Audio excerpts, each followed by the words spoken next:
বাংলাদেশে আর বাংলাদেশের বাইরে পৃথিবীর বিভিন্ন প্রান্তে যেখান থেকে চ্যানেল আই দেখছেন আপনাদের সকলকে সাদর আমন্ত্রণ তৃতীয় মাত্রা দেখবার জন্য। দর্শক, বাংলাদেশ এক গভীর সংকটের মধ্য দিয়ে যাচ্ছে। এই সংকটের কারণ কি সেটি নিয়ে নানা ধরনের বিতর্ক আছে, সংকটের গভীরতা নিয়েও বিতর্ক আছে, এবং এই সংকট থেকে পরিত্রাণ পাবার যে উপায় সেটি নিয়েও নানা ধরনের মতভেদ রয়েছে। এবং গণমাধ্যম আজকে কম বেশি বিতর্কিত। তবে আগেকার মতো সংবাদপত্র নিয়ে যতটা আলোচনা হতো, টেলিভিশনের সংবাদ নিয়ে যতটা আলোচনা হতো, এখন লক্ষ্য করা যাচ্ছে যে টেলিভিশনগুলোতে যে টক শো সম্প্রচারিত হচ্ছে সেটি নিয়ে অনেক বেশি কথাবার্তা। অর্থাৎ আঘাতটা সকল দিকেই যখন যার ক্ষেত্রে প্রয়োজন, আঘাতটা টক শোর থেকেই আসছে বেশি। সেটি আমাদের নীতি নির্ধারকদের বিভিন্ন পর্যায়ে যারা ক্ষমতায় আছেন, ক্ষমতার বাইরে আছেন, তাদের প্রতিক্রিয়া থেকে বোঝা যায়। এবং আমরা যদি টেলিভিশন দর্শকদের দিকে তাকাই, যারা বাংলাদেশের টেলিভিশনগুলো দেখেন, দর্শকদের একটা বিরাট সংখ্যক রাত 10টা থেকে 2টো পর্যন্ত টেলিভিশনের পর্দায় তাদের চোখ রাখেন। যে টকশোগুলো প্রচারিত হয় তা থেকে তারা দিনের তথ্যগুলো জানবার চেষ্টা করেন, সেগুলোর ব্যাখ্যা বিশ্লেষণ বোঝার চেষ্টা করেন।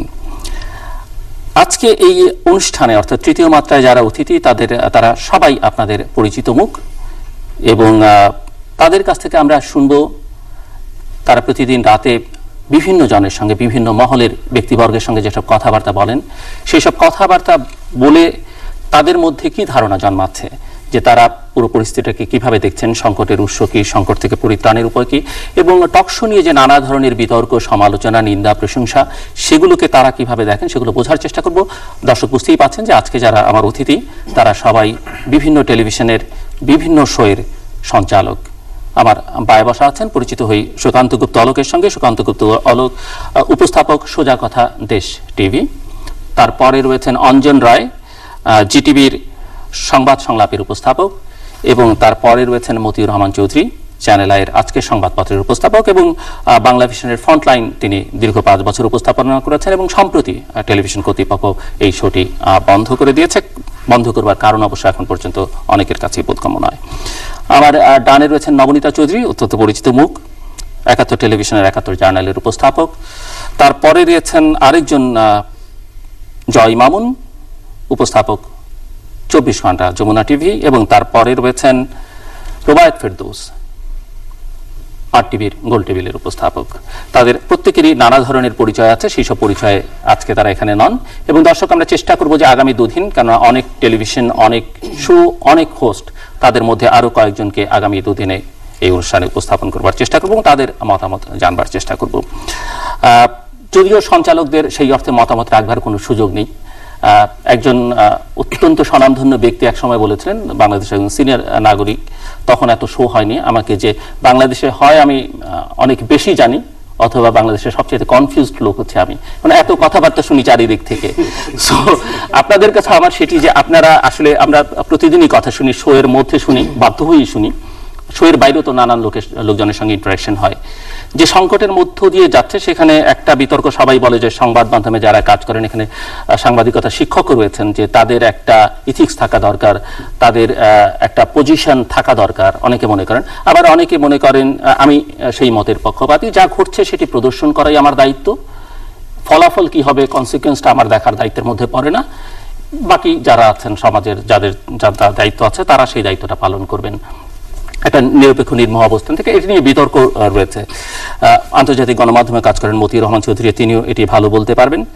তো আমার যেটি, আপনারা সব জেনে বুঝে নিজের মতামত যদি এখানে চান উপস্থাপন করতে পারেন, অথবা নিজেকে একদম সবকিছু থেকে বাইরে নিয়ে গিয়ে যাদের কথাবার্তা শোনেন, যাদের সঙ্গে আপনাদের ইন্টারাকশন হয় অন এয়ার অফ এয়ার, সেখান থেকে আপনাদের মধ্যে কি ধারণা, অর্থাৎ পরিস্থিতিটা আপনারা কি মনে করছেন যে বাংলাদেশ কোথায় যাচ্ছে।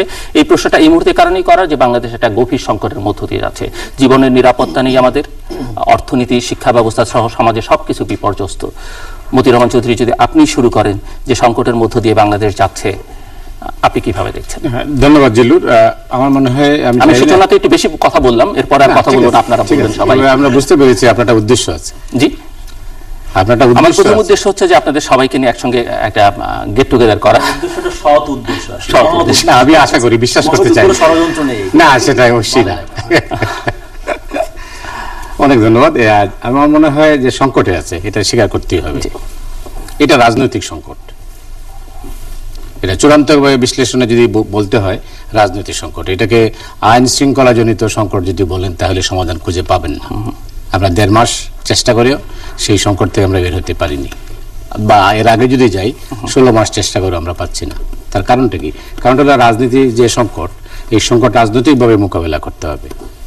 আমাদের দেশে সবচেয়ে বড় সমস্যা হচ্ছে এখন এই মুহূর্তে আমরা সাদাকে সাদা বলছি না, আমরা কালোকে সাদা বলছি। কে কার পক্ষে যায় সেটা আমি দেখছি। টেলিভিশন টক শোতে পর্দায় দেখলে বোঝা যায় কে কার পক্ষে বলবেন, আর আমরা যারা উপস্থাপক আমরা অসহায়, বসে থাকতে হয়। আমি জানি মিথ্যা বলছেন, কিন্তু আমাকে হজম করতে হচ্ছে। সত্য বলার মতো সুযোগ নেই, সেই অবস্থা নেই। আর টক শো আমি জানি না, অনেকের মধ্যে একটা বিতর্ক আছে। অনুষ্ঠান শুরুর আগে জয়ী মামুন যেটা বলছিলেন তার সাথে আমি কিছুটা একমত। মানুষ কিন্তু এক ধরনের একটা ফেড আপ হয়েছে এখন এই মুহূর্তে। আপনি টক শো উপস্থাপন করেন প্রায় 12 বছর হয়ে গেল, আমি 10 বছর করি। আমার মনে হয় মানুষ আমাদের কাছ থেকে যা পাওয়ার, যা শোনার, তা শুনছে না।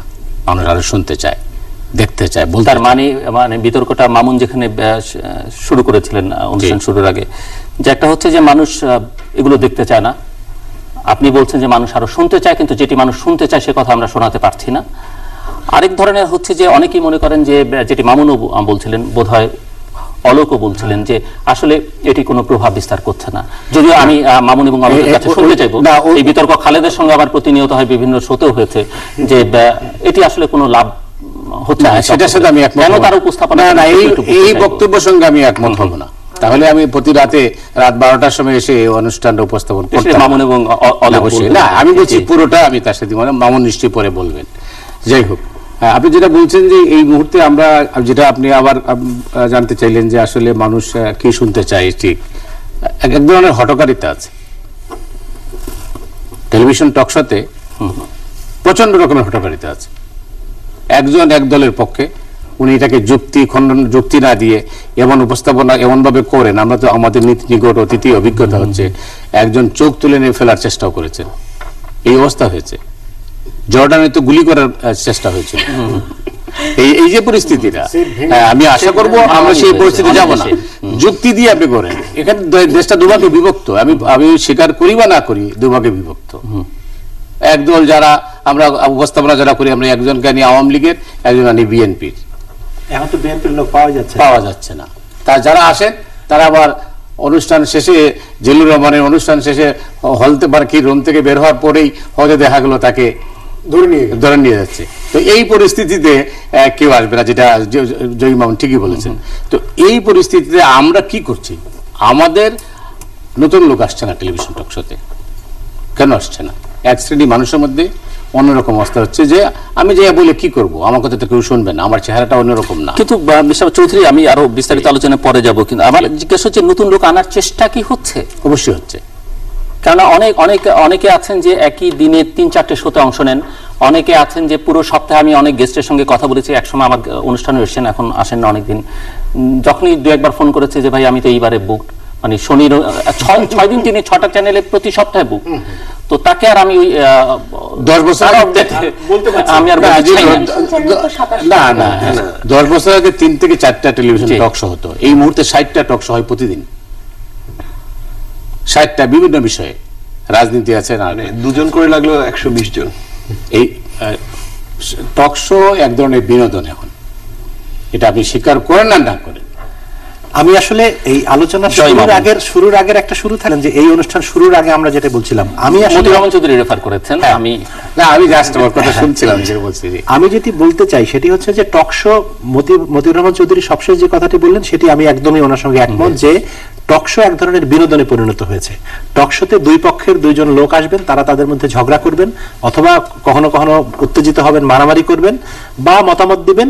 এটি দর্শক দেখে আনন্দ পাবে, বিনোদিত হবে। কিন্তু এর বাইরে যে উদ্দেশ্য নিয়ে আমরা টক শো করি, যেমন ধরা যাক গত 1 মাস, 1.5 মাস, 2 মাস ধরে সাম্প্রতিক সময়ে সবগুলো টেলিভিশনের 90% টক শো এর প্রধান শিরোনাম হচ্ছে রাজনৈতিক অচলাবস্থা নিরসনে কি করা উচিত, এবং তার যেসব ফর্মুলা, যেসব সমাধান আমরা দেখছি টক শোর মাধ্যমে বের হয়ে আসছে, সেই কথা কি কেউ কানে তুলছেন না, একদমই তুলছেন না। সমাধান বেরিয়ে আসছে। সবাই বলছেন যে কাছাকাছি বসা উচিত, প্রধান দুই পক্ষের একসঙ্গে হওয়া উচিত, কথা বলা উচিত, সংলাপ করা উচিত, এই কথাটাই তো হচ্ছে মূল ঘুরে ফিরে আলোচনার মধ্যে আসছে যে আপনার সঙ্গে আমার মতের যত পার্থক্য থাকুক, we can sit together, we can talk. এখানে নিশ্চয়ই আমি অঞ্জনের সকল কথার সঙ্গে একমত হব না, বা আমি নবনীতার আপনার সকল কথার সঙ্গে একমত হব না, কিন্তু আমরা তো কথা বলতে পারি।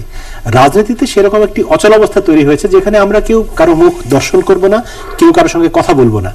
এই যে একটা শক্ত অবস্থান, এই অবস্থানটার কারণেই কিন্তু টকশো কোনো ইম্প্যাক্ট তৈরি করতে পারছে না। এটি হচ্ছে আমার ব্যক্তিগত হতাশার জায়গা। যে একটা সময় ছিল যে বাংলাদেশে আমরা দেখতাম ওই যে প্রেস নোট দেয়া হতো, টেলিফোন করে নিউজ বন্ধ করে দেয়া হতো।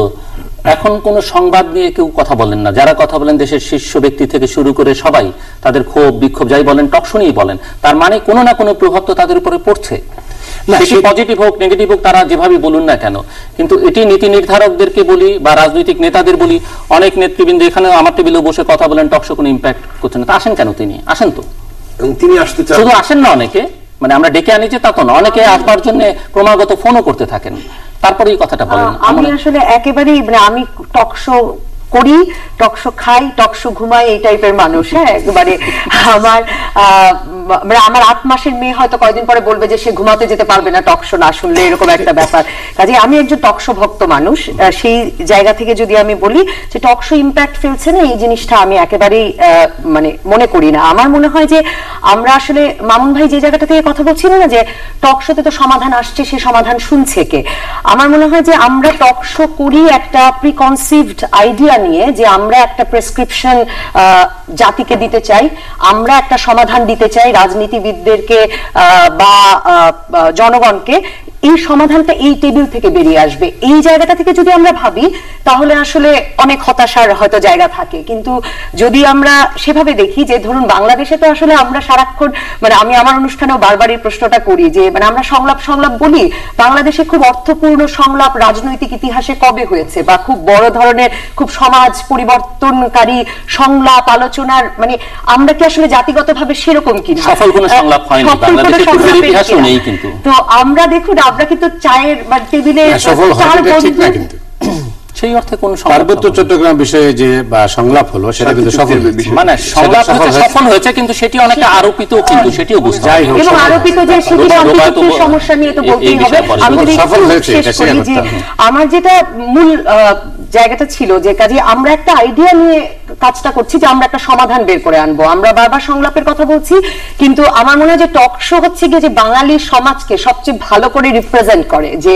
সেখানে এসে আসলে 3 জন 2 জন 4 জন তার মত দেন, সে যেটা বিশ্বাস করেন সেটাই এসে ভেতরে বলেন এবং সেই বিশ্বাসটা নিয়েই বাইরে যান, এবং যারা দেখেন তারা সেটা থেকে নিজেরা নিজেদের বিশ্বাসটা ছাড়িয়ে নেন। কারণ আপনি মানে আমরা যদি 4টা বন্ধু একটা চায়ের টেবিলে আড্ডা দিই, আমরা কিন্তু আসলে একদম একমত হই না, এবং আমরা শেষ পর্যন্ত রাজনীতি নিয়ে কথা বলি। মানে বলছিলেন যে টকশো বিনোদন, আমাদের বাঙালিদের আসলে বিনোদনেরও তো সবচেয়ে বড় জায়গা রাজনীতি। কাজে মানে আমার মনে হয় যে টকশো আমাদেরকে খুব ভালো রিপ্রেজেন্ট করে। মামুন বলছিলেন না, আমি নবনীতার কথা সূত্র ধরে একটু বলতে চাই। নবনীতা বলছিলেন যে বিশ্বাস থেকে বলেন, এখানেও আমার একটু ভিন্ন মত। আমার ভিন্ন মাত্রা হচ্ছে যে আমার অভিজ্ঞতা থেকে আমি অনেক বছর ধরে বিভিন্ন ধরনের টকশো করে দেখেছি যে আমাদের রাজনৈতিক নেতৃবৃন্দের বক্তব্য হচ্ছে কোন কথা বললে আমার নেত্রী খুশি হবেন অথবা কোন কথা বললে আমার নেতা খুশি হবেন, সেই বিষয়টি মাথায় রেখে তারা কথা বলেন। এবং আমার অভিজ্ঞতা এরকমও রয়েছে যে তিনি খুব তর্ক করলেন, ফাইট করলেন স্টেজে, লাইভ শোয়ে, লাইভটা শেষ হয়ে যাওয়ার পরে আবার এসে বললেন যে ভাই বোঝেনি তো, মানে আমাদের নেতারা এগুলি দেখেন, আমরা যদি এইভাবে না বলি তাহলে তো ওনারা সন্তুষ্ট হবেন না, বলবেন যে কি তোমাকে কেন পাঠাই টেলিভিশনে। তো এখানে সমস্যাটা হচ্ছে যে বিশ্বাস থেকে বলেন তা না, সবসময় একটা টেন্ডেন্সি থাকে যে কি বললে আমার নেতা খুশি হবে, আমার দল খুশি হবে, ওই জায়গাটা। ফলে পলিটিক্যাল কালচার সেটা শুধু রাজনীতিবিদদের ক্ষেত্রে নয়, সেটা সুশীল সমাজের ক্ষেত্রে। এবং নবনীতা, আমি একটু অন্যদের কথাও শুনে আসবো, যেটি আসলে সবার শেষে আলোচনা করতে চাইছিলাম সেটি সবার আগে আলোচনা উঠে আসলো। এবং যে সংকটের মধ্য দিয়ে বাংলাদেশ যাচ্ছে সেই প্রসঙ্গে আপনাদের মতামত একটু শুনতে চাইছি, দর্শকরা হয়তো আগ্রহ করবে। আপনারা কি ফিল করছেন যে সংকটটি রাজনৈতিক না? বাংলাদেশের এখনকার সংকট অবশ্যই রাজনৈতিক সংকট, এবং যে কোনো রাজনৈতিক সংকটের সমাধান রাজনৈতিক ভাবেই হওয়া উচিত। কথায় থাক, আমি আবার পরে বিস্তারিত। নবনীতা, আমার আসলে এই বিষয়ে বিস্তারিত বলবার আছে, কিন্তু আমি- হ্যাঁ, সংকটটা নিশ্চয়ই রাজনৈতিক, কিন্তু সংকটের মামুন ভাই যেমন বলছিলেন যে প্রতিদিন টকশোতে সমাধান আসছে সংলাপ, আমি মনে করি না যে সংলাপে আসলে সমাধান হবে, এবং আমি মনে করি না যে সেই সমাধানটা প্রতিদিন আসছে মানে ঐক্যবদ্ধভাবে। অঞ্জন রায়, আমি একটু মামুন ভাইয়ের কাছ থেকে ঘুরে আসতে চাই আগে, এবং যেটি আমাদের আলোচনা এসেছে, আমাদের যারা টকশোতে আসছেন প্রতিদিন তারা কিন্তু কিছু কিছু সমাধান দিচ্ছেন, কিন্তু সেক্ষেত্রে আমার একটি ব্যক্তিগত প্রশ্ন আছে। এই প্রশ্নটি হয়তো অনেকে ক্ষুব্ধ হবেন দর্শকরা, যে আমাদের দেশে যারা সমাধান দিচ্ছেন টকশোতে বসে, তারা কি সমাধান করার এখতিয়ার রাখেন কিনা? কারণ আমাদের প্রধান প্রধান রাজনৈতিক দল থেকে বড় বড় পরিবারের মধ্যেও নেই গণতন্ত্র এবং পরস্পরের কথা শোনার বিষয়টি। সুতরাং যিনি টকশোতে এসে সমাধান দিচ্ছেন, আবার আমি জয় মামুনের কাছেই যাব, যে তিনি কিন্তু টকশো শেষে গত 8 বছরে আমার অভিজ্ঞতাও বলে, তাহলে অঞ্জন প্রশ্ন আসবে, তাহলে আপনি টকশো কেন করেন? তাদেরকে ডেকে আনেন কেন? তাদের কথা কেন শুনেন? এটি হচ্ছে একটি ক্ষোভের কথা। দ্বিতীয় কথা হচ্ছে আমি কেন করি, এর উত্তরটি হচ্ছে এটুকুই, যখন আমরা হয়তো অনেক রকম হতাশায় ভুগছি, বলছি যে টকশোয়ে হচ্ছে না বা হচ্ছে, যারা বলছেন তিনি কিন্তু দেখছেন, আবার যিনি বলছেন টকশোয়ে এভাবে না বললে বলা যায় না, তিনি আবার 3 দিন পর আপনাকে ফোন করছেন, জিল্লু সাহেব অনেকদিন তো দেখা হয় না। সুতরাং আমরা করছি এই কারণেই যে আমি বিশ্বাস করি যে প্রতিটি এমন অনেকে আছে যেহেতু প্রতি সপ্তাহে বা এক চ্যানেলে সপ্তাহে 2 দিন যান, আমার এখানে হয়তো 6 মাসে তাকে ডাকা হয় না, সে কারণে অভিমান করে অভিমান। এবং আমার মনে হয় যে পৃথিবীর কোন দেশে এই ধরনের মানুষ খুব বেশি নেই, এমনকি পশ্চিম বাংলায় নেই। এখনকার টেলিভিশন গুলো কদিন আগে দেখলাম যে একদিনে 3টি টকশো করছেন, কিন্তু এরকম রেকর্ডধারী আমাদের দেশে অনেকে আছেন, তারা যাচ্ছেন একদিনে 3টি টকশো করছেন, একই সময় স্ক্রিনে একজনকে 2-3টি একটি লাইভে আছেন, একটি রেকর্ডেডে আছেন, এমনটি দেখা যাচ্ছে। তারা নিশ্চয়ই কৃতি মানুষ, তাদের প্রচুর প্রয়োজন আছে বলে আমরা তাদের ডাকছি, এটা আমাদেরও নিতে হবে। কিন্তু আমার কাছে যেটি মনে হয় যে আমি টকশো করি এই কারণেই, যখন আমরা দেখি যে আমাদের বাংলাদেশে এই টকশো গুলো যেটি গত প্রায় এক যুগ চলছে, এর কারণে কিন্তু অতীতে দুটো বিষয় ছিল, যে পরস্পর বিরোধী শিবিরের রাজনীতিবিদগণ পরস্পরের মুখও দেখতেন না, কিন্তু টকশোর বদৌলতে মুখ দেখছেন তারা। এবং দ্বিতীয় যে ঘটনাটি ঘটছে, ধরুন যে একটি বিষয় নিয়ে যত ঝগড়াঝাটি হোক, একজন আওয়ামী লীগ নেতা এবং একজন বিএনপি নেতা কি ভাবছেন দেখার জন্য আমাদের সংসদটি কখনোই সচল নয়। যখন 2 দল সংসদে থাকেন তখনও সচল নয়, কিন্তু ধরুন একজন আওয়ামী লীগের প্রেসিডিয়াম সদস্য এবং বিএনপির একজন স্থায়ী কমিটির সদস্যের বক্তব্য অন্তত তার জনগণ দেখতে পাচ্ছেন যে তারা কি কি ভাবছেন বিষয়টি নিয়ে, এটি একটি বড় প্রাপ্তির জায়গা আছে।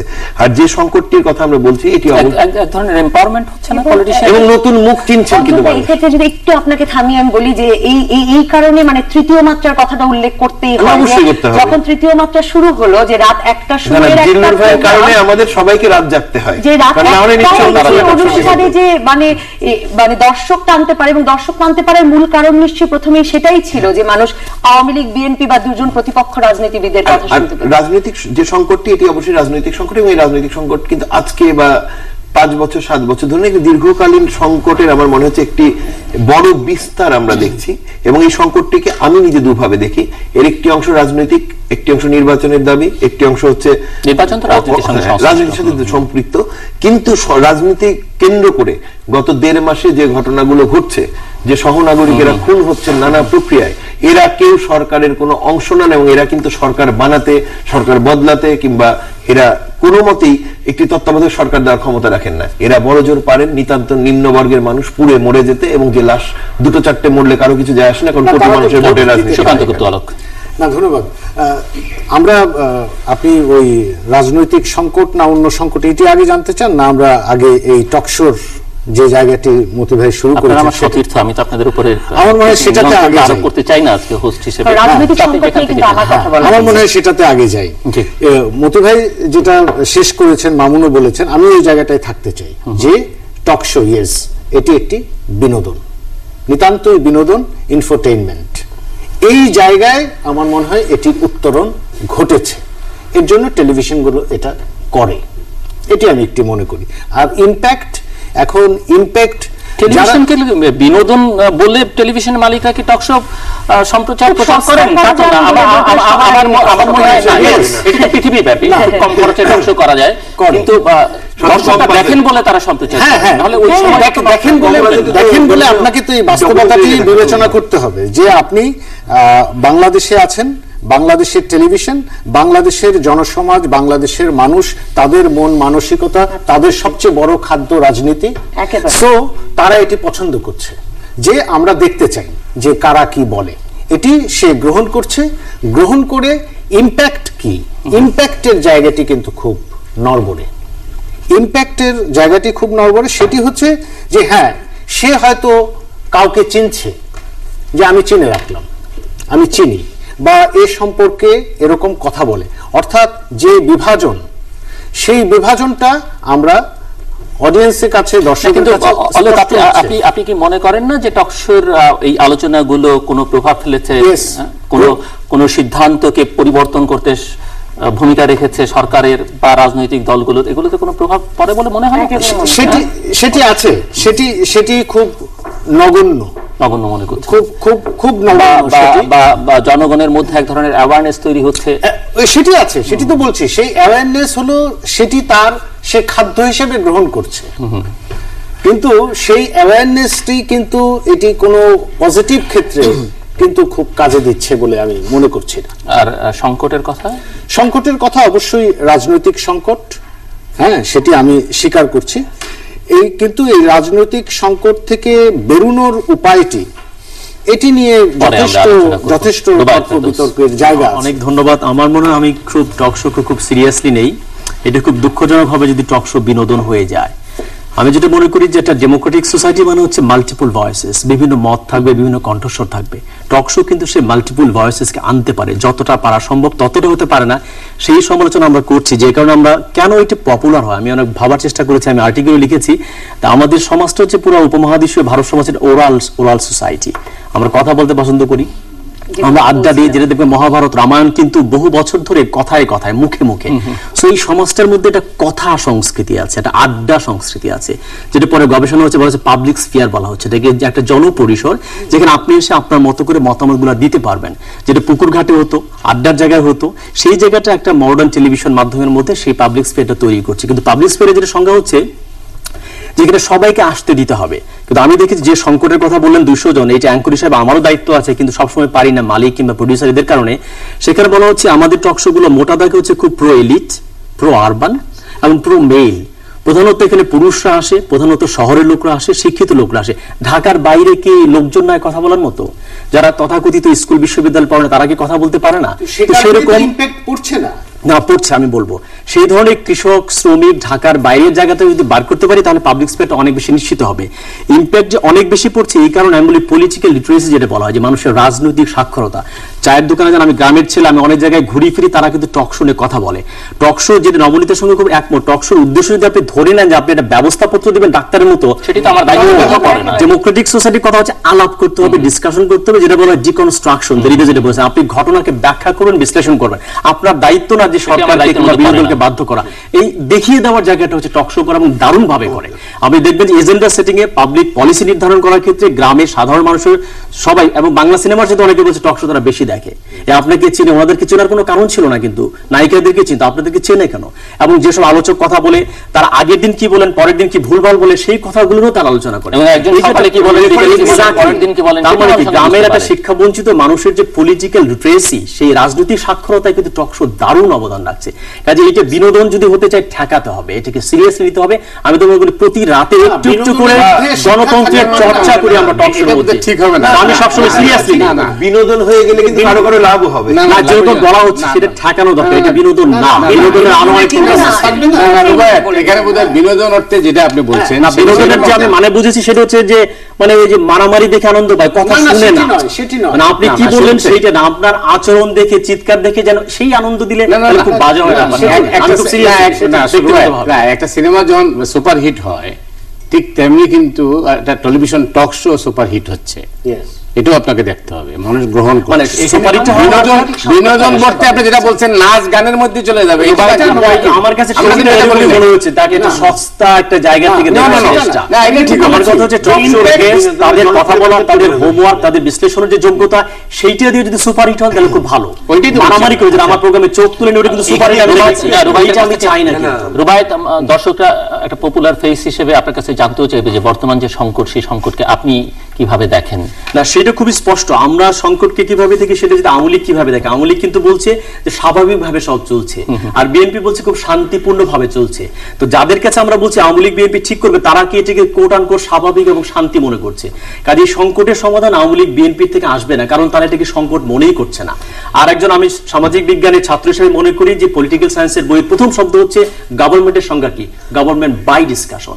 পৃথিবীর যত বড় সংকট হোক, যত বড় সমস্যা হোক, আপনাকে আলাপ করতে হবে। এটা হচ্ছে ডেমোক্রেসির বেসিক জায়গা। আমরা পারি না, সেটা আমাদের ব্যর্থতা। যদি আপনি গণতন্ত্র করতে চান, গণতান্ত্রিক প্রতিষ্ঠান নির্মাণ করতে চান, আপনাকে আলাপ করতে হবে, আলোচনা টেবিলে আসতে হবে। যেটা শান্তি চুক্তির ক্ষেত্রে মোদি ভাই খুব রাইটলি পয়েন্ট আউট করেছেন যে অন্তত 30,000 মানুষ মারা গেছে, সামরিক বাহিনীর লোক মারা গেছে, পার্বত্য চট্টগ্রামে যেহেতু আমি কাজ করি আদিবাসীরা মারা গেছে, সেটি কিন্তু আলোচনা করে একটা শান্তি চুক্তি কিন্তু স্থাপন করা সম্ভব হয়েছে। সো আপনি মারামারি করেন, রাজপথে রক্তারক্তি করেন, আপনাকে আলোচনা করতেই হবে। এই যে এই আলাপ আলোচনার মধ্যে এই পার্বত্য শান্তি চুক্তিকে টেনে আনার কোনো কারণই দেখি না। মানে তাহলে আগে আসলে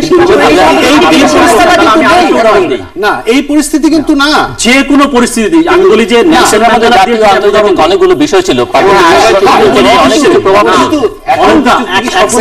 আলাপ আলোচনাকে আমরা অ্যাডভোকেসি করতে চাচ্ছি, সেটির সঙ্গে পার্বত্য শান্তি চুক্তির কনটেক্সট কোনো কিছু আমি স্পিরিটটা বলি, আপনারা যেটা অনেকে ভুলটা করেন। না, আমি একটু বলি বন্ধুর সঙ্গে রিকনসিলিয়েশন হয় না, রিকনসিলিয়েশন দরকার পড়ে না, রিকনসিলিয়েশন দরকার পড়ে শত্রুর সঙ্গে। কাজে এই যদি আওয়ামী লীগ বিএনপি শত্রু মনে করে, তাহলে রিকনসিলিয়েশন এদের সঙ্গে হতে হবে। ম্যান্ডেলার উদাহরণ আমি সবসময় দিই যে ব্ল্যাক এবং হোয়াইটের যে দূরত্ব, আওয়ামী লীগের বিএনপির দূরত্ব নিশ্চয়ই সেরকম। সেই 27 বছর যার যে কারণে অত্যাচারিত জেলে ছিলেন, সেই ম্যান্ডেলা প্রথম বেরিয়ে এসে হোয়াইটের সঙ্গে হাত মিলিয়েছেন। That is called reconciliation. কাজে আমি মনে করি সেই রিকনসিলিয়েশন সম্ভব এবং এটা শত্রুর সঙ্গে হয়, বন্ধুর সঙ্গে কোনো রিকনসিলিয়েশন হয় না। সংকট কি সেটি নিয়ে নবনীতা বলবার জন্য অনেকবারই ফ্লোর চাইছেন, কিন্তু আমি এই রাজনৈতিক সংকট কি না বা এ থেকে উত্তরণের পক্ষে সেই প্রসঙ্গে পরে আসবো। টকশো নিয়ে আরেকটা রাউন্ড আমরা একটু কথা বলি, 1-1.5 মিনিট করে যদি প্রত্যেকে। টকশো এখানে নানা ধরনের সমালোচনা, নিয়ন্ত্রণের চেষ্টাও যেটি হয় সেটিও মূলত টকশোকেই সবার ক্ষেত্রে হয়তো সেটি প্রযোজ্য না। আবার সমালোচনা আমরা টকশো যারা করি তারাও দেখছি যে এটাকে খুব ভালোভাবে নিচ্ছে না। একজন টকশো হোস্টকে সপ্তাহখানেক আগে আমি তার সাথে বলতে শুনছি যে আমরা যারা টকশোওয়ালা, সো বা আমি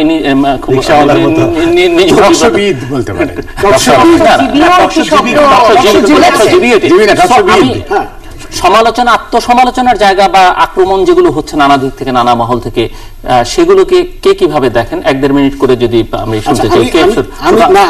আমি বলে একটু মতি ভাইয়ের কাছে, খুব বেশি সময় নিতে চাই না, আমরা এই সময় করতে চাই। আমি আরেকটি জিনিস খুব উপলব্ধি করি, যেহেতু আমি নিজেও করি। আমি আপনার শোর কথা যদি বলি, আপনি সারা শোতে তেমন কোনো কথা বলেন না, কিন্তু আপনি একটি কনক্লুড করার চেষ্টা করেন, এটি কনক্লুশন দেন দর্শকদের জন্য, ভাবভঙ্গি দিয়ে হেসে এদিক ওদিক তাকে চালিয়ে নিয়ে যাচ্ছে, সেটি একেবারে শেষে, আলোচনার শেষে দুই পক্ষের আলোচনা আপনি সামআপ করার চেষ্টা করেন। এখন আমার অভিজ্ঞতা যদি বলেন, আমি দেখছি যে আমাদের টকশো যে পর্যায়ে যাচ্ছে সেখানে আমি কনক্লুড করতে পারছি না, আমি কোনো সামআপ, কোনো মেসেজ আমি দর্শককে দিতে পারছি না। এই একটি ঝামেলায় কিন্তু আমি পড়ছি, যেহেতু এখানে কোনো সারবস্তু নেই কথার মধ্যে। আমি যে আলোচকদের মধ্যে থেকে কোনো একটা সারবস্তু নিয়ে আমি যে কনক্লুশনটা টানি সেটিও অসার, তো অসার নিয়ে তাহলে না, আমি বলছি সামআপ করতে পারছি না। এবং আমি সেটি দেখছি, মামুনের কথা বলি, মামুন কিন্তু আগে কিন্তু কনক্লুড করতো, এটি কথা বলতো, কিন্তু সে কিন্তু ধন্যবাদ বলে এখন বিদায় করছে। শুভরাত্রি। না, সময়ের কারণ তো সেটি কিন্তু আবার টেলিভিশন চ্যানেলের পলিসিও হতে পারে যে আপনি কিছু, আমি জানি না, সেটি আমি বলবো। অঞ্জন আগে দিত, বন্ধ হয়ে গেছে। মতি ভাই কখনোই দেন না। ধন্যবাদ। আমার অভিজ্ঞতা হচ্ছে যে আসলে টকশোতে যারা আসেন তাদের বক্তব্য শোনার জন্য কিন্তু যারা দর্শক তারা বসে থাকেন, আমার বক্তব্য শোনার জন্য নয়।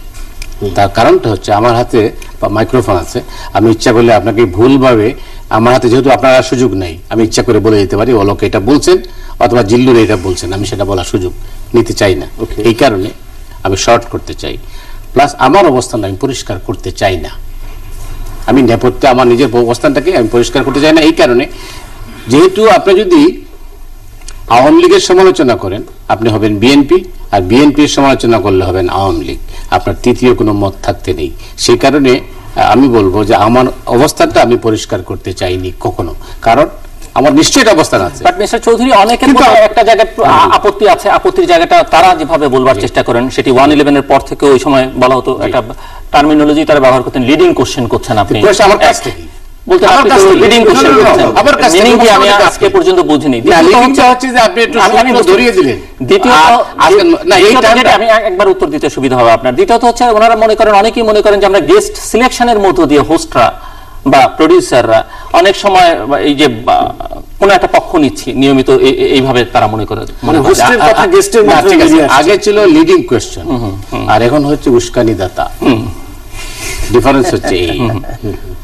জয়ী মামুনের একটা বক্তব্যের সঙ্গে আমি জাস্ট ডিফার করবো না, আমি অ্যাড করতে চাই। আমার একটা অভিজ্ঞতা হচ্ছে বাংলা ভিশনের টক শোতে দুজন অতিথি, আমি অনুষ্ঠানটা শেষ করতে পারিনি, 3.5 মিনিট আমি চেষ্টা করেছি, পারি নাই, পরে আমাকে সুইচ অফ করে দিতে হয়েছে। তার কারণটা কি জানেন? গেস্ট কারা ছিলেন জানেন? এই সমাজে বাংলাদেশের স্ট্যান্ডার্ডে দুজন ভালো রাজনীতিবিদ, ডক্টর আব্দুর রাজ্জাক ফ্রম আওয়ামী লীগ, আর আরেকজন হচ্ছেন আমির খসরু মাহমুদ চৌধুরী, বিএনপি। খুবই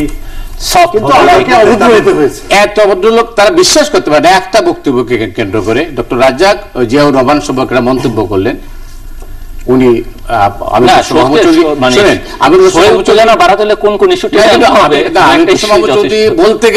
বলতে থাকতে এমন উত্তেজিত হলেন তারা, আমি শেষ করতে পারিনি।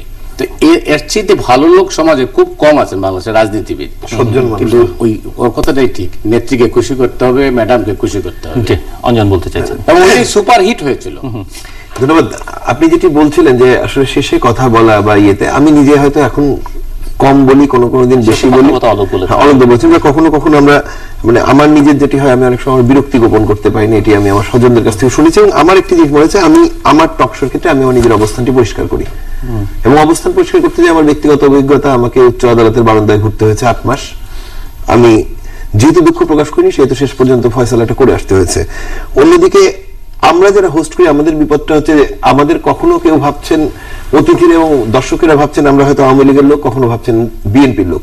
এবং বাংলাদেশে এই যে আমরা বলি দেশটি বিভাজিত, কিন্তু এই ক্ষেত্রে আমি বিশ্বাস করি যে মাঝখানে, অর্থাৎ আওয়ামী লীগ পন্থী বিএনপি পন্থী হওয়ার জায়গাটিতে উপস্থাপক সাংবাদিকরা আমরা যে কেউ নই তা নয়, কারণ আমাদের দেশে আমরা গণমাধ্যমের স্বাধীনতা নিয়ে কথা বলি, কিন্তু কখনো গণমাধ্যম কর্মীদের স্বাধীনতার জায়গাটিকে কতটুকু আমরা চিন্তা করেছি কিনা, এই নিয়ে বোধহয় নতুন আলোচনা শুরু হওয়া দরকার আরো সিরিয়াসলি। কারণ গণমাধ্যম কিন্তু একটি নীতিতে চলে, এবং শেষ পর্যন্ত আমরা কিন্তু কেউ এমন নই, যেমন আমাদের সুশীল সমাজের বিশিষ্ট জনেরাও প্রতিষ্ঠান থেকে এসে সুশীল সমাজের প্রতিনিধিত্ব করেন, তেমন আমরা সংবাদকর্মীরাও কিন্তু আমাদের নিজ নিজ হাউসকে সামনে এনে বা হাউসের এডিটোরিয়াল লাইনটি সামনে রেখে বলি। এখন আমি কতটুকু বলতে পারবো না পারবো, আমি কতটুকু লোড নেব, আমার লোড কতটুকু নেওয়া হবে, এটির সাথে কিন্তু আসলে শেষ পর্যন্ত ওদের পাকস্থলীর একটি যোগাযোগ থাকে, কারণ আমাদের এই করে খেতে হয়। ধন্যবাদ। টকশো বিষয়ে বলছিলাম যে আমি একদমই মানে এই আপনি শুরু করেছিলেন অনুষ্ঠান শুরুতে বলছিলেন যে আমাদের বোধহয় খুব বেশি মতামত রাখারও সুযোগ নেই। আমি এই জায়গাটা থেকে, এবং মতি ভাইও এই প্রসঙ্গে কথা বলছেন, আমি ওই জায়গাটা থেকে বলতে চাই যে আমি ব্যক্তিগতভাবে মনে করি যে আমার নিশ্চয়ই মতামত আছে, মানে একজন সাংবাদিকের মতামত থাকবে না, মানে আমি নিরপেক্ষতা, আমার মনে হয় যে বাংলাদেশে আমরা খুব ধীরে ধীরে উদ্দেশ্য প্রণোদিত ভাবে আমরা নিরপেক্ষতা শব্দটিকে একটি খুব নেগেটিভ এবং একটি খুব মানে ধোঁয়াশাচ্ছন্ন একটি জিনিসে পরিণত করেছি। মানে সাংবাদিকের কাজ হবে হচ্ছে গিয়ে যে উচিত সময়ে উচিত প্রশ্নটি করা, আপনার মনে যে প্রশ্নটি এসেছে সেটি করা। সেটির মানে এরকম হতে পারে না যে আমি উচিত তো অনুচিত তো ব্যক্তিভেদে ডিফার করবে, অবশ্যই আমার যেটি উচিত মনে হবে আপনার কাছে সেটি মনে হবে। আমি আপনার এবং আরেকজনের মানে মূল যে দুটো উচিত বা যে তিনটি উচিত, মানে নিউজ লেখার যে নিয়মটা, সেই তিনটি উচিত প্রশ্নই আমি আজকের প্ল্যাটফর্মে উত্থাপন করলাম কিনা, আমার মনে হয় যে সেটা আমার অবজেক্টিভিটির অনেক বড় উদাহরণ। এটা নয় যে আমি এই প্রশ্নটি তুললাম না কারণ এটি বিতর্কিত হতে পারে, এই প্রশ্নটি তুললাম না কারণ এই প্রশ্নটি করলে পরে মনে হতে পারে যে মানে আমি আওয়ামী লীগ হয়ে গেলাম বা আমি বিএনপি হয়ে গেলাম। সেই জায়গাটা থেকে বেরিয়ে আসার একটা সুযোগ আছে, এটা আমি মনে করি। আরেকটা হচ্ছে যে টক শো আসলেই ভীষণভাবে দুভাগে বিভক্ত, এটা আমরা মনে করছি আমরা করে ফেলেছি। এবং অলোকদা যে বলছিলেন যে আসলে ইম্প্যাক্ট কি। আমার মনে হয় যে রাজনৈতিক অ্যাওয়ারনেসের কথা আপনি বলছিলেন, ইম্প্যাক্ট কি সেটা হয়তো বা আমরা এখন মানুষ কি মানসিকতা নিয়ে ভোট দিতে যায়, এখন পত্রিকাগুলোর আমরা যদি জরিপগুলোর দিকে নজর দেই, পত্রিকাগুলো অনলাইন সাইটগুলোর, আমরা দেখবো যে মানুষের আসলে একই পত্রিকায় কালকে যেটাকে আমরা টক শোতে আওয়ামী লীগ ইস্যু ভাবছি, সেই ইস্যুটি যখন 98% ভোট পাচ্ছে, কালকে যখন ওই একটা বিএনপি ইস্যু আসছে সেটি আবার 87% বা এটা উল্টাও হতে পারে, মানে এটা পাচ্ছে। তার মানে কি যে এই একই পাঠক সে নিরপেক্ষভাবে ভাবতে পারছে, সে অবজেক্টিভলি দেখতে পাচ্ছে। আমি একটা ছোট্ট উদাহরণ দেই, যে এই 5ই জানুয়ারির পরে যদি বলি যে এই 5ই জানুয়ারির পরে একটা প্রায় সপ্তাহখানেক পেট্রোল বোমার এই আতঙ্ক শুরু হওয়ার আগে আমরা নিয়মিত আমাদেরকে টক শোতে আমরা যখন বলে গেছি বা আমাদের সংবাদকর্মীরা বলে গেছেন যে খালেদা জিয়া অবরুদ্ধ আছেন, সাথে সাথে আমরা আক্রমণের শিকার হয়েছি না, উনি যে কোনো জায়গায় যেতে পারেন।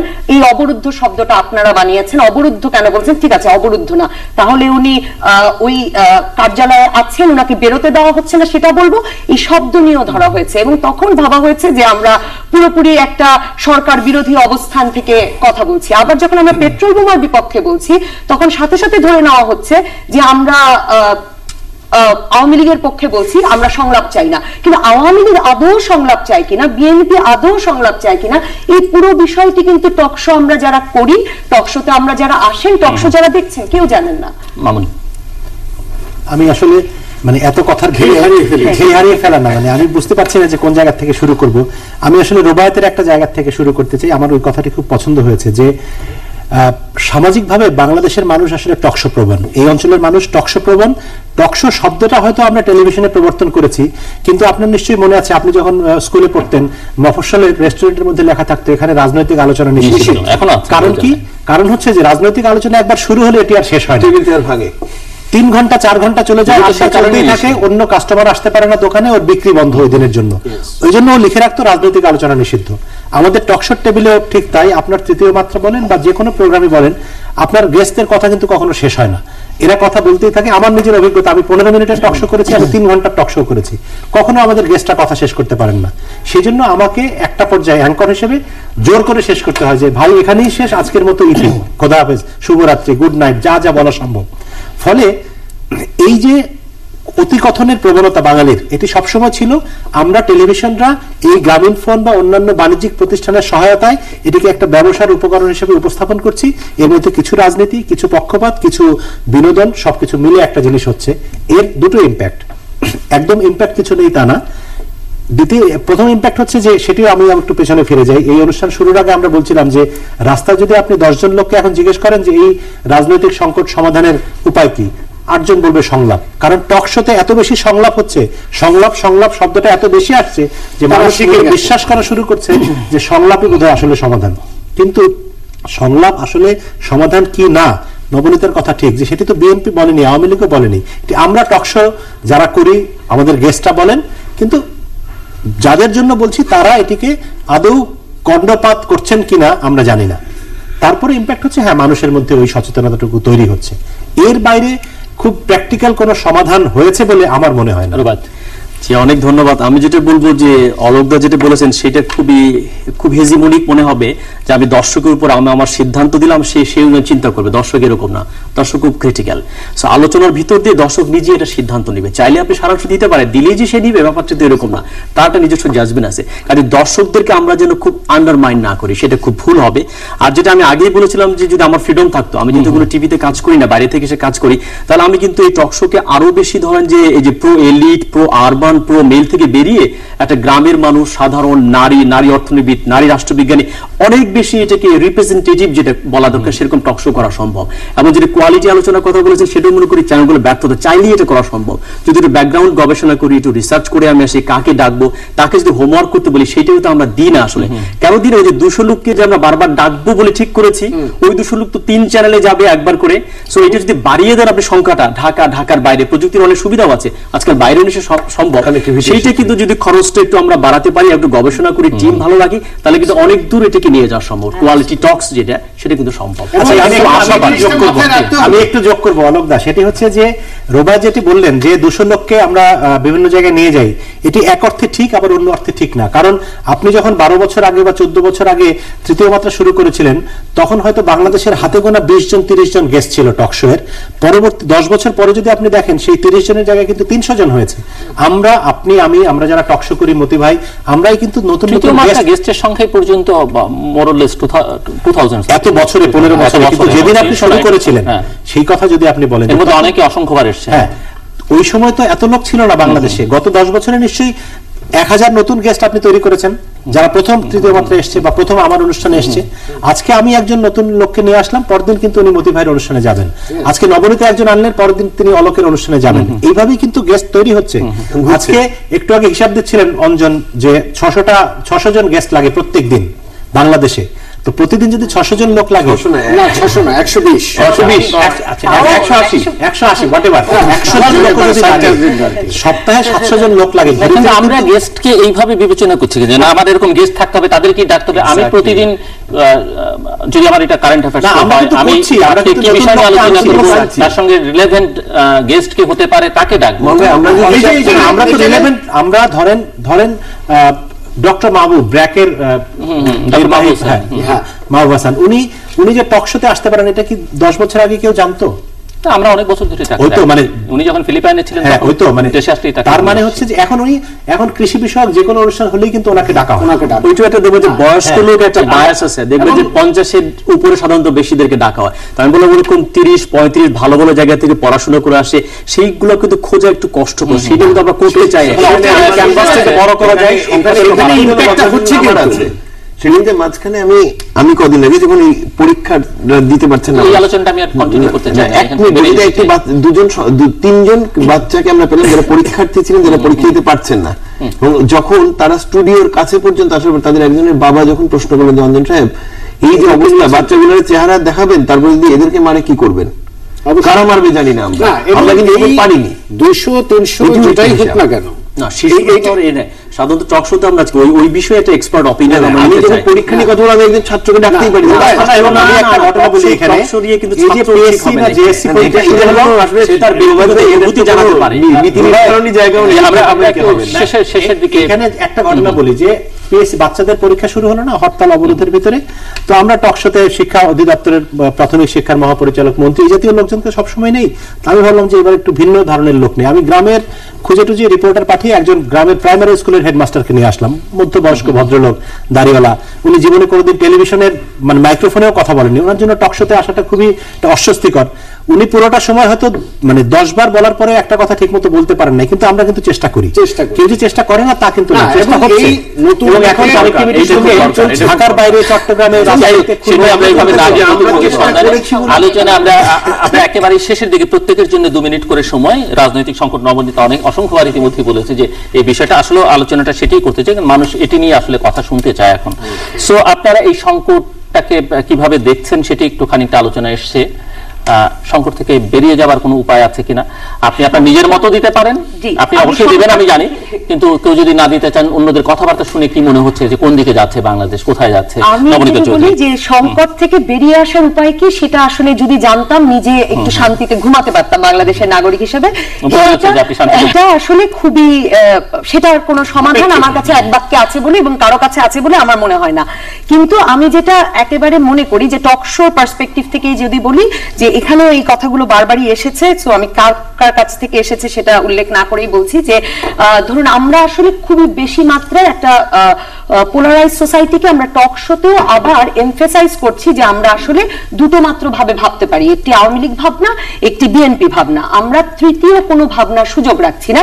এবং তৃতীয় ভাবনা বলে আমরা গত 10-12 বছরে, মানে আমাদের যখন আমরা কৈশোর পেরিয়ে যৌবনে পা রাখার সময় থেকে আমরা পুরোটা সময় ধরে দেখছি যে মূলত বাংলাদেশে একটি তৃতীয় ধারা বলে আরেকটি প্রেসক্রাইবড ধারা প্রচলন করা হয়েছে, যারা হচ্ছে কি সেই একটা নিরপেক্ষ ধারা প্রচার করা হচ্ছে। হচ্ছে যে যারা বলবেন যে কোনো সময় এসে যে আমি শান্তি চাই, সমাধান করতে হবে, সংলাপ চাই, একমাত্র সংলাপের মাধ্যমেই সমাধান, কিন্তু শান্তি চাইবার জন্য সাদাকে সাদা কালোকে কালো বলবার যে খুবই প্রয়োজনীয়তা আছে, মতিউর রহমান চৌধুরী বলছিলেন, আমরা ক্রমেই সাদাকে সাদা কালোকে কালো বলার জায়গাটা থেকে সরে আসছি। যে এখন পেট্রোল বোমা মারা হচ্ছে, পেট্রোল বোমা বন্ধ করতে হবে, আমরা এটা বলার আগে আমরা যদি নিরপেক্ষ বক্তব্য রাখতে চাই আমাদেরকে বলতে হবে পেট্রোল বোমা তো অবশ্যই বন্ধ করতে হবে, কিন্তু মনে করে রাখতে হবে যে এটি একটি রাজনৈতিক সমস্যা, এটি রাজনৈতিকভাবে সমাধান করতে হবে, কাজেই নির্বাচন লাগবে। কিন্তু এভাবে কিন্তু আসলে কোনো সংলাপ, কোনো আলোচনা, কোনো কথোপকথন কোনো দিকে এগুতে পারে না। কারণ পেট্রোল বোমা একটি সমস্যা, নির্বাচন একটি সমস্যা। পেট্রোল বোমা যদি আজকে আমরা এখান থেকে বেরিয়ে বাসায় যাওয়ার পথে পেট্রোল বোমা মারে তাহলে আসলে আমার জীবনটা থাকবে না। কালকে যদি নির্বাচন না হয় ভীষণ খারাপ কথা, কিন্তু কালকের জায়গায় পরশু হলেও নির্বাচনটা হলেও বাংলাদেশের গণতন্ত্র একরকমের রক্ষা পাবে হয়তো। কাজে এই জায়গাগুলোতে আমার মনে হয় যে আমরা এক রকমের ধোঁয়াশা সৃষ্টি করছি, টকশোতে সেই ধোঁয়াশা জায়গাটা থেকে বেরিয়ে আসা। ধন্যবাদ। কদিন আগে একটা অনুষ্ঠান শুনছিলাম, টকশোই, সেখানে একজন ফেসবুকের একটি রেফারেন্স দিয়েছেন, বলছেন যে পারলে থামেন, না পারলে নামেন। এটা একটি থামান অথবা হ্যাঁ নামেন, হ্যাঁ, আর নামান অথবা থামেন, হ্যাঁ, এরকম একটি।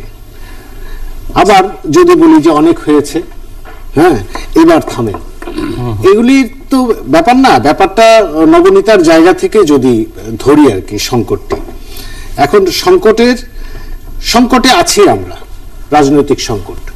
তো বাংলাদেশের রাজনৈতিক সংকট কবে ছিল না? সবসময় আছে, সবসময় তো আছে। সো এটাকে ছেড়ে দিন। এবং আমি তো মনে করি যে আমরা যদি এই আলোচনাটা বা আমরা এটাকে কিভাবে মিডিয়াতে আনবো, সেই জায়গায় কিন্তু একটি প্রশ্ন রাখার খুব গুরুত্বপূর্ণ ব্যাপার আছে, যে আমরা এই জায়গাগুলো ঠিক করতে পারবো কিনা। যে দুজনের জেদকে আমরা ফোকাস করলাম না, তাতে কি আমার টেলিভিশনের নিউজ বুলেটিন চলবে না?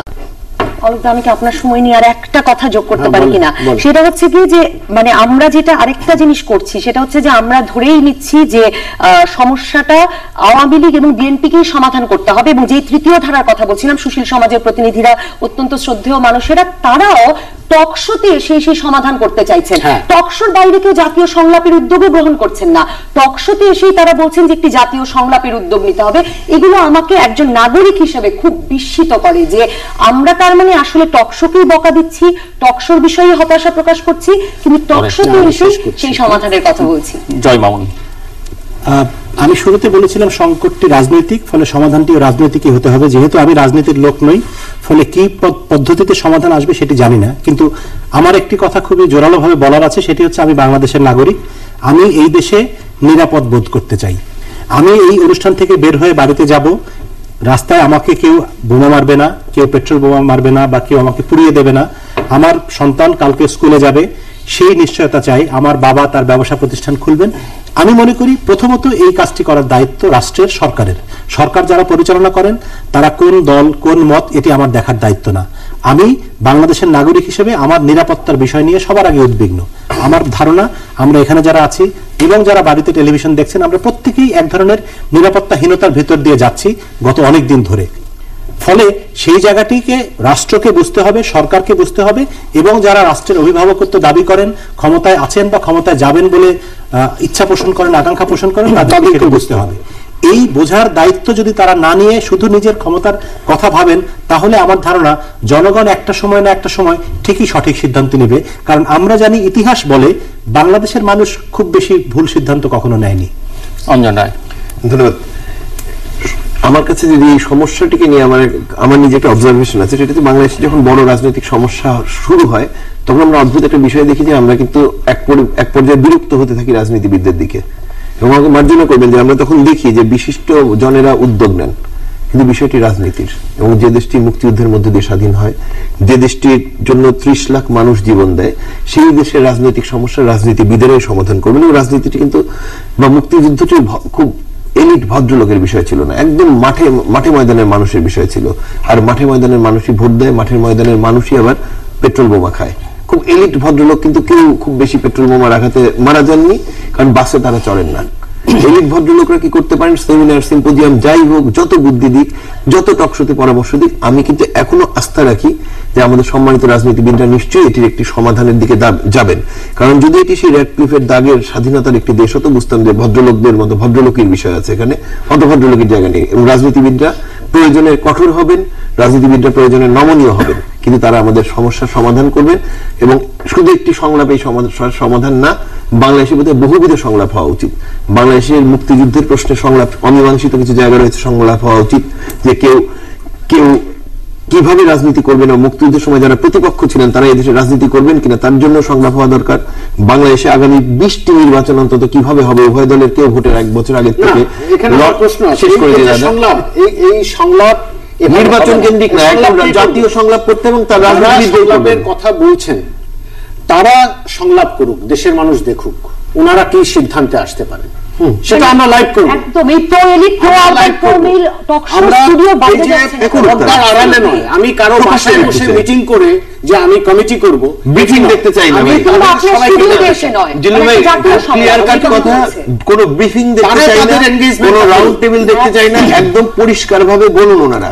এবং টকশো দেখতে চাই, টকশোতে বলুন, কিন্তু দেখতে চাই এবং যারা বলবেন তাদের পেছনের রাস্তাটি কতখানি পরিষ্কার সেটুকু দেখতে চাই। তারা 25 জন একমত হয়ে একটি ফর্মুলা দিক না, এবং তাদের পিছনের রাস্তাটিও দেখতে চাই কোন পথে তারা। আমি একটু অঞ্জন দাসের সাথে দ্বিমত করব। এটা হচ্ছে যে কোনো ওয়েস্টার্ন ডেমোক্রেসিতে ফর্মুলা আমরা করি, ওয়েস্টার্ন ডেমোক্রেসি টিকে আছে, শক্তিশালী হয়েছে, প্রত্যেকটা প্রতিষ্ঠান আরেকটা প্রতিষ্ঠানকে চোখে চোখে রাখে। সিভিল সোসাইটির কাজই হচ্ছে যারা ক্ষমতায় যায় কিংবা যেতে চায় তারা ঠিকমতো কাজ করছে কিনা সেটা দেখায়। দেশটি কেবল আওয়ামী লীগ কিংবা বিএনপি না, সিভিল সোসাইটির কথা বলার জায়গা আছে। যে দেশের সিভিল সোসাইটি যত শক্তিশালী সেখানে ডেমোক্রেসি তত শক্তিশালী। না না, আমার কথা বলতে দিতে হবে, নো, এই একাডেমিক্যালি ব্যাপারগুলো বুঝতে হবে। কাজে কেবল আওয়ামী লীগ বিএনপি রাজনীতিবিদদের কাছে সমাধান নো, রাজনীতিবিদরা যারা সমাধান করে সিভিল সোসাইটির কাজ হচ্ছে সেটাকে দেখানো। নবনীতার সঙ্গে একমত না, সিভিল সোসাইটি কেবল টিভিতে কথা বলেনি, তারা ওপেন সাংবাদিককে ডেকে মোটিভেট এখানে আছেন, তারা কথা বলেছে, তারা একমত হয়েছে, একমত হয়ে তারা ফর্মুলা দিয়েছে। আপত্তি আছে অঞ্জনের ওই ব্রিফিং এ, তারা বলেছে যে খালেদা জিয়ার সঙ্গে কথা চিঠি দিয়েছে, তারা শেখ হাসিনার চিঠি দিয়েছে, তারা নাগরিক সমাজের সঙ্গে কথা বলেছে। এটা কেবল টকশোর মধ্যে না কিংবা কেবল কোনো একটা ঘরের মধ্যে তারা কিন্তু করেনি। কাজে সেই জায়গাটা রাখতে হবে। আমার কথা হচ্ছে যে কেবল আওয়ামী লীগ বিএনপি সংলাপ কিন্তু না, বলা হচ্ছে আওয়ামী লীগ বিএনপির বাইরেও যে ছোট দল আছে, আপনি যদি বিভিন্ন সবাইকে সংলাপ করতে হবে। এবং যেটা হচ্ছে যে আমরা পুরো আমরা এ বি সি এর মধ্যে আটকে পড়ে, এ হচ্ছে আওয়ামী লীগ, বি হচ্ছে বিএনপি, সি হচ্ছে ক্যান্টনমেন্ট। এখন এ এবং সি একসঙ্গে আছে, বি দূরে পড়ে গেছে। এর আগে বি এবং সি একসঙ্গে, এ দূরে থাকতো। 111 দেখেছি এ এবং বি এক হয়েছে সি কে তাড়ানোর জন্য। এ বি সি এর বাইরে যে ডি কোথায়, ই কোথায়, এফ কোথায়, এই যে রাজনীতির যে সৃজনশীলতা সেই জায়গা থেকে বেরোতে না পারেন, আবারও 5 বছর পরে এই দ্বিদলীয় ব্যবস্থা থেকে বেরোতে হবে। আওয়ামী লীগ আমরা কোনো ভালো সমাধান যাব না, আমরা একটা ক্রিয়েটিভ প্রোডাক্টিভ প্রগতিশীল রাজনীতি, এটা খুব বাতিল প্রাচীন ফসিলাইজ রাজনীতির মধ্যে আটকা পড়ে আছে। প্রতি 5 বছর এই নিয়তি আমাদেরকে হবে। যদি আমার কাছে কেমন রাজনীতিবিদ দিবে এইটা ডেমোক্রেসি। কিন্তু আমার প্রশ্ন, কথা বলার অধিকার আছে, আমিও তাকিয়ে থাকি, আমার সমাজকে আমি রবীন্দ্র রায়কে দিতে পারছি, আমি সি তো এখন উদ্বিগ্ন সমাজ, নাগরিক সমাজ হতে যাচ্ছে, সেটা বলে না। হ্যাঁ, আসলে সমাজ উদ্বিগ্ন হবে এরকম অবস্থা। কিন্তু আমার প্রশ্ন, এই যেরকম পেট্রোল বাস বোমা যেরকম সমস্যা, এরকম একটা ভালো ইনক্লুসিভ নির্বাচনের সমস্যা যে অনেক মানুষ সমাধান হবে। দুই নেত্রীকে চিঠি দিতে হচ্ছে, একটা রুল অফ ল হবে, তাদের জন্য সংকটটা হয়েছে, তাদেরকে রাখতে হবে, তাদেরকে রাখতে হবে।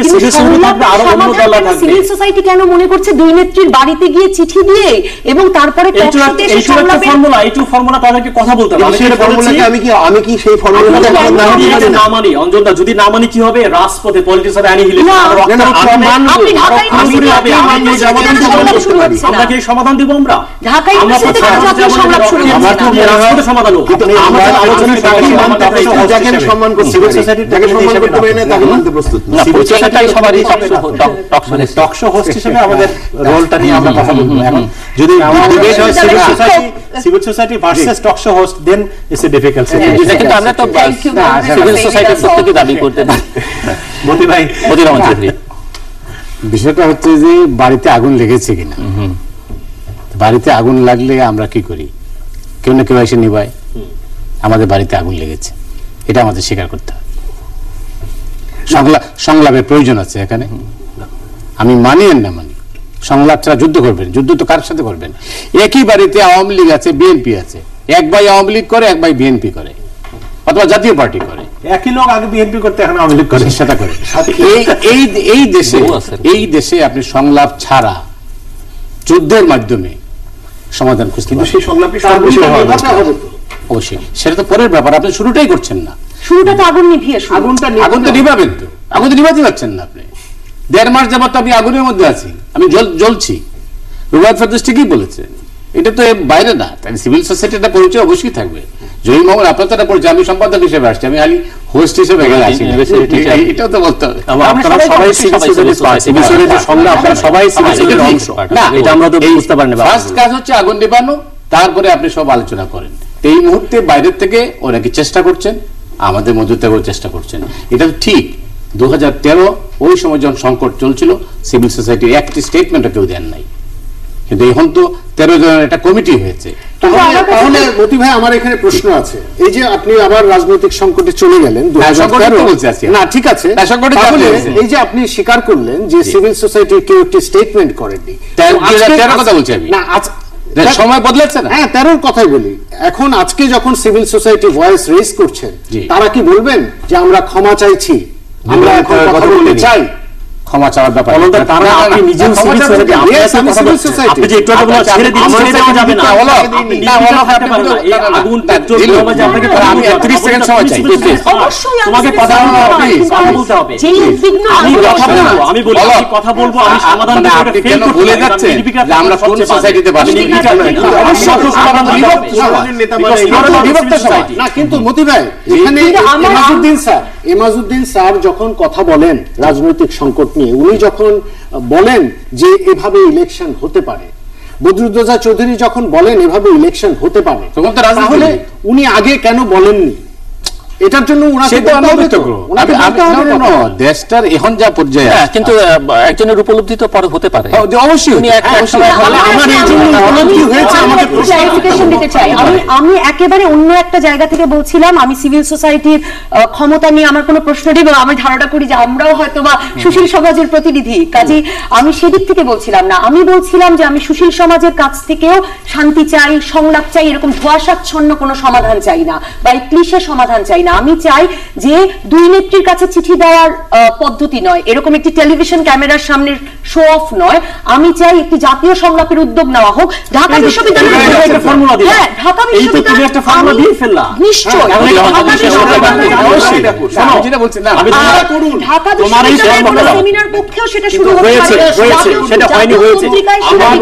আমি বলি ওকে অনেক ধন্যবাদ, ওকে আমার সিভিল সোসাইটির যারা ও চমৎকার ফর্মুলা দিয়েছে, এই ফর্মুলা দেওয়ার জন্যই ধন্যবাদ, কিন্তু এই ফর্মুলাটি ফেল করতে পারে, তার মানে ও কিন্তু ব্যর্থ না। আমি নির্বিকার ছিলাম কিনা, কাজে আমাকে কথা বলতে হবে, আপনি যে ছেড়ে দেওয়া যাবে না, এই আমলিক দিয়ে দেশটাকে কথা বলতে হবে, আপনাকে এই হতে হবে, আমাকে এই রাজনীতি প্রকাশ করতে হবে।